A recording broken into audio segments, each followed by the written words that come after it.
Welcome once again to the Chemistry, Biology and Math Revision Hub.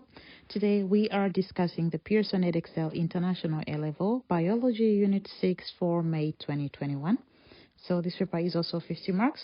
I will go straight to the first question. It says, the photograph shows a brine shrimp, Antemia salina. Brine shrimps are invertebrate animals that live in salt lakes. They feed on algae and reproduce by producing eggs. When the conditions are favorable, the eggs hatch into brine shrimps. A student observed eggs hatched faster when calcium ions were added to the salt water. Okay, so they say, describe an experiment to investigate the effect of calcium ion concentration on the time taken for brine shrimp to hatch.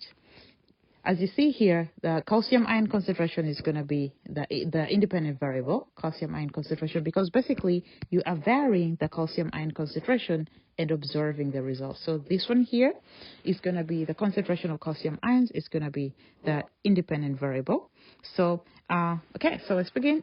Remember, this is describing an investigation, and every time you're describing an investigation, you have to begin by stating the dependent variable. Here, the dependent variable will be the number of brine shrimp eggs that are hatched per specific time. To do so, we will carry out 5 different experiments. It's advisable you carry out 5 experiments, not less, at least 5. So I always choose to use 5 different concentrations. So we'll set up 5 different experiments with different concentrations of calcium ions. You can give an example of 0.1, 0.5, 1.52, and 2.5 mole per decimeter cube. So after setting up those different concentrations, we will transfer eggs. The eggs that are being transferred have to be the same age, they have to be of the same species, they have to be basically of the same size, and they have to be the same number in order to be able to make the results valid. So again, transfer the eggs from the same species and the approximate time after being laid, meaning they have to be the same age. Then we'll set up a control experiment. Of course, you want to know if not another condition is causing maybe the delays in the hatching. You want to know that it's not the calcium ion that you have varied. It could be something else. So to ensure or to make sure that it's the calcium concentration that is causing the change, we have to set up a control experiment. So set up a control experiment without any calcium ions, and the variables should be controlled to make sure all the conditions are uniform. If we set up an experiment where there are no calcium ions and there is no hatching at all, or there is very little hatching, we can then prove, that is because the lack of calcium ion affected the results. So other variables that have to be controlled are temperature. To control temperature, we can use a water bath, and then we can control the pH using a buffer solution. Also, we can control light intensity because these could be sensitive to different changes in conditions. So you have to make sure every condition around is constant. So we can maintain the light intensity by placing a light bulb, of course, at a specific distance from the experimental setup, and then we will do the same. We're going to be counting, or we can position the bulb at a specific distance, and then we can count the brine shrimps hatched within the same time interval, and we will repeat the experiment at each concentration of calcium ion and calculate the mean number of the hatched brine shrimp. This question was about 5 marks, and with all the things I've said, I think you could earn 6 marks in here. But of course, the maximum marks to be earned were 5. So I will go to the next part, part B. They said, state 2 abiotic variables other than the independent variable that could affect this experiment. If we are looking for abiotic variables, again, this means non-living variables. So here we can think of pH, light intensity, salinity, because the other ions apart from the calcium you're trying to study, you have to know about them, as well as light intensity. So I chose pH. And if pH is the variable I choose, the next question depends on that. They say choose one of the variables you have identified in B1 and explain how this variable could be controlled. I said pH, and then I can control it using a buffer solution. Next says effect, of course, how the variable can that, and then state the effect it could have on the results if it's not controlled. If you do not control the pH, the results are not going to be valid. The reason for this is because hatching of these brine shrimp eggs is going to be kind of enzyme controlled, and if it's enzyme controlled, it is going to depend on pH, or it's going to be basically affected by the changes in pH. So the enzyme activity can be affected, and if the pH is changed too much, denaturation can occur. So they can be denatured, and the hatching process can be affected or can be stopped if the pH is greatly altered. Let's go to the next part. It says calcium ions can bind to some enzymes. Explain how the presence of calcium ions can affect the time taken for brine shrimp eggs to hatch. If calcium ions bind to enzymes, it means they're going to cause their activity. It means that specific enzyme, if it's not binding onto calcium ions, its active sites are not going to be ready to bind to a substrate. So it means attachment or binding of calcium ions onto the active site of the enzyme makes it makes it activated so that it can bind to the substrate, and then a reaction can proceed. So I said calcium ions enable the substrate to bind to the active site of the enzyme. And again, the calcium ions do not necessarily have to bind to the active site. There is any specific position around the enzyme where they can bind, and when they do bind, the active sites can be activated. So there I said, thereby lowering the activation energy at the active site, and this increases the rate of respiration because, of course, respiration provides ATP. If the rate of respiration is fast, and then the anabolic reactions, remember we have catabolic and anabolic. Anabolic reactions are the building reactions, are going to be faster, and the hatching process will go on fast. So here we're done with question 1. I will go to question 2. Question 2, the photograph shows switchgrass, Panicum variegatum. This is the switchgrass we're talking about. This plant is grown in many farms in North America. It produces a large biomass that can be used to generate electricity or food for farm animals. A scientist investigated the biomass produced by 2 different varieties of switchgrass, almo and canlo. One field was divided into 20 plots of the same area. 10 of these plots were planted with seeds of variety almo, and the other 10 plots were planted with seeds of the variety canlo. All the plots were planted with the same density of seeds, so it means that the number of seeds used for planting were constant, basically. All the plots were harvested by machine on the same day. Again, this is another constant. This was repeated each year for 7 years. The notebook shows that the results of this investigation. So let's go straight here. This is the notebook showing the data. Here I added up and got the total to be 104.3, and here 107.3. If you add up everything here, of course, the biomass is in 10 power 3 kilogram per hectare. The first question says, write a suitable null hypothesis for this investigation. Again, these are 2 different pieces of land. So it means if we are trying to compare the biomass from the different pieces of land, our null hypothesis should state that there is no difference or significant difference between the biomass of almo and that of canlo, switchgrass basically. So there is no difference or no significant difference. Part B1 says, state the meaning of the term biomass. Biomass is the total organic component or total organic matter within a living organism within a specific area, or within living organisms in a specific area that can be biomass. Okay, continuing. It says when burnt, switchgrass biomass releases 14.25 megajoules per kilogram of energy. Calculate the energy released from burning or the canlo biomass produced in year 4. In year 4, we produced this amount, 11.4 times 10 power 3 kilogram per hectare.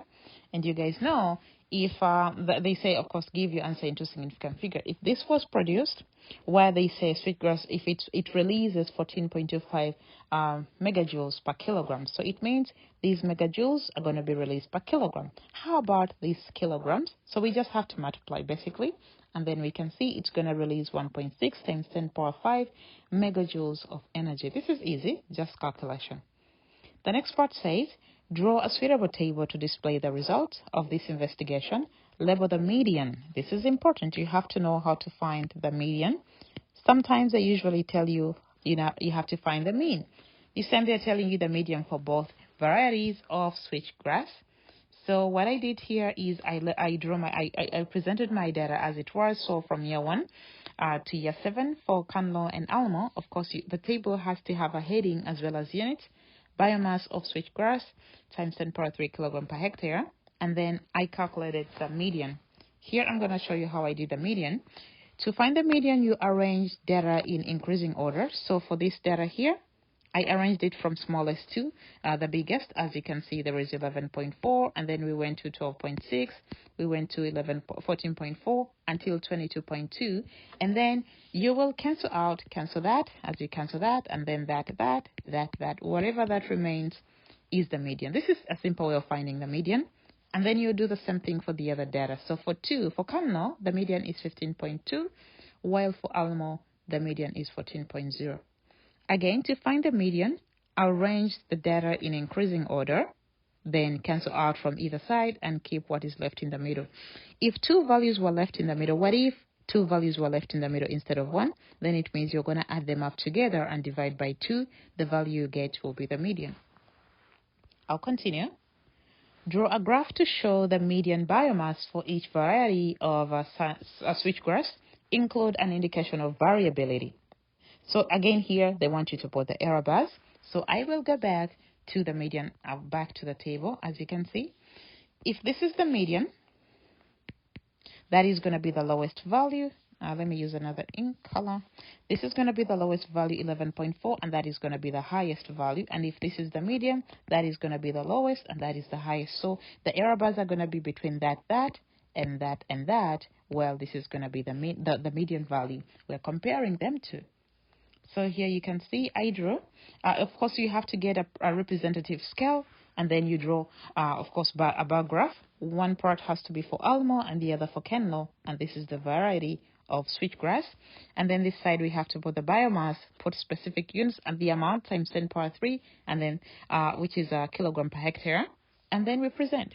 This is going to be where the median is, the median value for that, and the median value for Canlo, and then the higher value and the lower value, and then we connect with a line. Again, here the lower value and the higher value, and you connect with a straight line to connect through to that side. That is how you show the error bars. The variability is the position of the error bars on this data. I'll continue to the next part. It says, the scientists used the Mann-Whitney U-test to analyze the data. The following formulae were used. So the formula used, we have these ones here, and they have stated for you where N1 and N2 are the number of samples of each switchgrass. The scientists calculated the value of R1 is equal to 57.5 and R2 is 47.5, and the value of U1 is 29.5. They want you to calculate the value of U2. All we need to do is substitute. We will put U2 is equal to R2 minus N2 into N2 plus 1 divided by 2. We already know that N2 is going to be 7 because there were 7 sets of data, so we will say U2 is going to be, the R2 which we have is going to be, of course, this one here. They gave it to us, 47.5, minus the N, and then into N plus 1 divided by 2, and when you substitute, you get a 19.5. That is kind of easy because the information is already there. Then the next part, they say, the table shows the critical values of the U for probability value at P is equal to 0.05. Again, remember in biology we do that. We use 0.05. Then they say for the difference to be significant, the smallest calculated U value should be equal or less. Sometimes they will state for you the conditions for which significance is going to be established, or sometimes you have to know from your theory in your notes. So for this case, they have stated for us that for it to be significant, the U value should basically the smallest calculated U value has to be equal to or less than the critical value in the table. So again, they've given us the table critical results. Remember, for both N1 and N2, we had the value 7, so we come where the 2 meet. It means the critical value is going to be 8. However, previously, the calculated value is 19.5, as you can see. So comparing 19.5 and 8, it means we have to make a conclusion. So they say deduce the conclusion that can be drawn from this investigation. Use your graph and the information in the table to support your answer. I said from the table, the critical value is 8. And since the smallest calculated value of U is 19.5, and since 19.5 is greater than the critical value, which is 8, the difference between the biomass of Almo and Canlo is not significant. Another thing is, of course, the error bars. Of course, this conclusion that is not significant is because they have told us here the smallest calculated value has to be equal to or less than the critical value. But this is greater than the critical value, so it's not significant. And then they say, I went on to say that also the error bars overlap. So because the error bars overlap, it means the results are not valid, and therefore, in this case, we accept the null hypothesis. I will go to the next part, which says, explain why it may not be reasonable to draw a valid conclusion from the method used in this investigation and the results obtained. Drawing a valid conclusion, of course, there are other factors that are going to affect the experiment, and if there are so many errors that have been carried out or so many unknowns, there is a chance that you're going to make a conclusion when actually maybe you say there is significance when actually there shouldn't be significance. It's because some other factor would have caused the result to appear the way they did. So I said it is very difficult to control variables like temperature, the pH, the age of the seeds over time, because remember, these are plants which were grown in the soil and over longer periods of time. So it's going to be really hard to control the temperature, the seasons, the amount of water. Over time, it's going to be really hard. And I said since only one field was used, it might not be representative enough for the biomass for all varieties, basically. The time spent carrying out the experiment is 7 years. That's a lot of time. Conditions change. The weather is going to be different. The mineral content in the soil is going to be different. Each year brings different weather patterns, and that is going to affect the results as well. And then I say since the plots of land used were not randomly selected, Alma might not have been one side, or might have been on one side of the field, and Kamlo could have been on the other. So this could have brought a problem in the results. So I'll continue to question 3. This is the end of question 2. Question 3. The photograph shows the sea slug of the genus Aplysia, a marine animal. So here we see, of course, this is a sea slug. It has external gills, as we can see here. So it continues to say, Aplysia can be kept in tanks in the laboratory.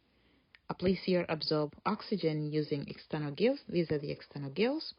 And then when the gills are touched, the gills are completely withdrawn into the body by a reflex action. The gills re-emerge after some time. The student formed the following hypothesis. So they say the more frequently the gills are touched, the less time it takes for them to re-emerge. So here we can see time it takes for the gills to re-emerge. We can get our dependent variable from here. The dependent variable can come out of here. So the question says plan an investigation to find evidence to support or reject this hypothesis. So, of course, we have to look at the preliminary experiment. So they say describe preliminary practical work that you might undertake to ensure your proposed method would provide quantitative results. We are working with slugs, and slugs need stable conditions for them to work properly in order for the re-emergency of the gills to occur. So we need the right temperature, the right amount of light intensity, as well as the salt concentration within the water. So we have to predetermine the concentration of salts in the water because they're sea slugs. We have to determine the temperature, the light intensity, how many touches are we gonna make, and what instruments are we gonna use to touch, and how are we gonna measure if the gills have fully re-emerged or not.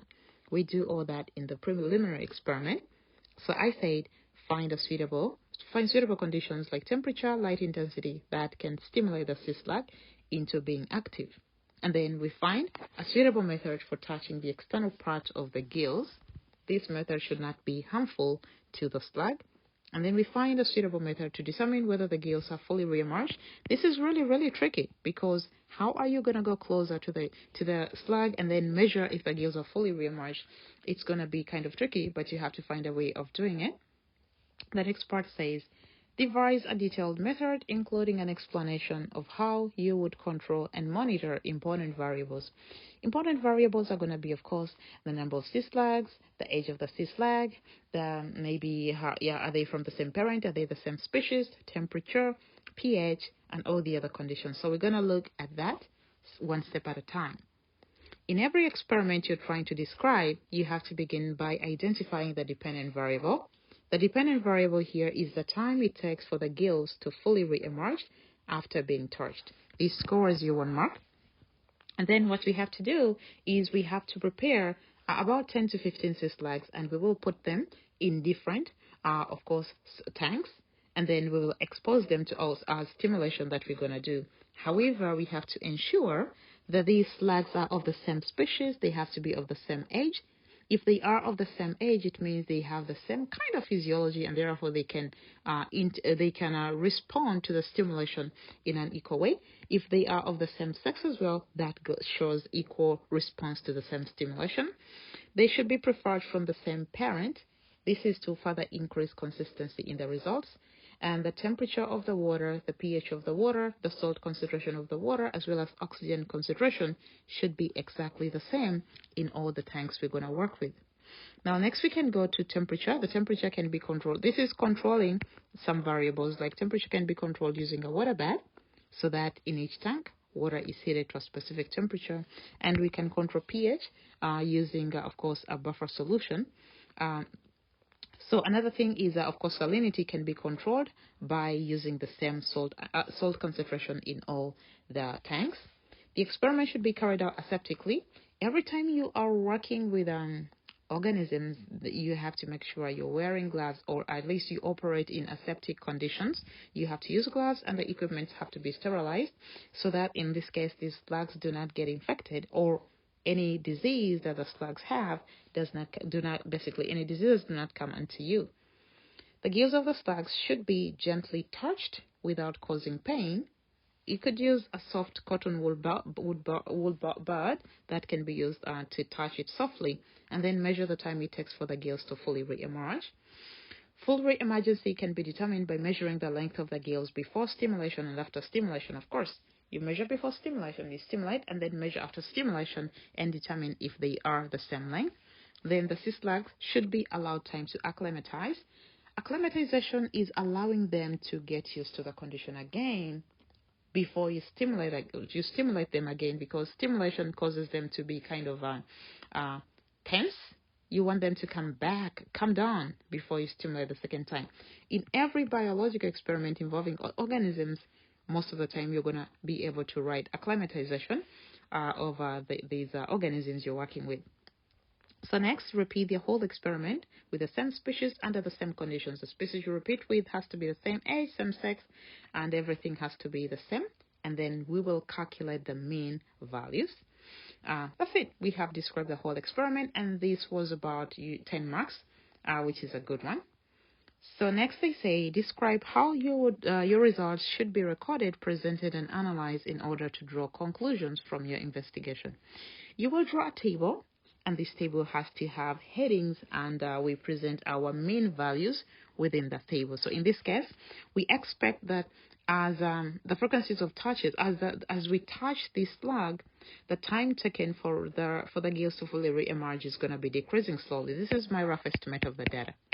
So the first touch, the second touch, third, fourth, fifth, sixth, seventh, when we touch like that, or we increase the frequency of touches, we expect that this is going to be decreasing. And again, it will not decrease in a similar pattern like I did 9, 10, 9, 8, 7. No. This is an estimate, but at least it shows you the relationship is going to be inversely proportional. When the number of frequencies of touches increase, the time taken for the gills to re-emerge is going to be decreasing. And then, after drawing the results in the table, putting in the mean values, we will plot a scatter diagram or a scatter graph. This is going to be the time taken for the gills to re-emerge against frequency of touches, and then we can be able to use specific statistical tests to see if there is a correlation, basically. So I say we repeat the experiment and calculate the mean values, and then we make a table as above, showing labels as well as units, and then the data can be drawn into a scatter line graph with labeled axes and units, and we use a specific statistical test like Spearman's to find the coefficient to make a conclusion on the results. Next it says, suggest 4 limitations of your proposed method. This pattern is almost the same in every Unit 6 biology paper. So limitations here, we have to look back and see. You remember we said it's going to be difficult to measure the length of the gills. That is very, very difficult. So we cannot control the age. We may not be able to control the age of the slug. we may not be able to control things like the water currents within the tank, because there is no way you can completely ensure there are not going to be any vibrations within the tank that could stimulate the gill, or that could cause the slag to be basically tense in a situation where you're trying to measure your results, or it could cause it to take back the gills as they're trying to reemerge. So I say that these can cause the gills withdrawn and affect the time it takes for the gills to reemerge. It's going to be difficult to touch the gills with the same force. Because you are using the human hand, it's going to be hard to use the same intensity every time you poke. Every time you poke or you touch gently onto the gills of the slag, there is a high chance that it's not going to be with the same intensity or same strength. So that is going to lead to the differences in the results, and then it's difficult to measure the time it takes for the gills to fully re-emerge, because it's very hard to know whether they have fully re-emerged or not. This brings us to the end of this question and basically this paper. Thank you for being with us. See you in the next video. Don't forget to subscribe to our chemistry, biology, and math revision channel. I will see you in the next video.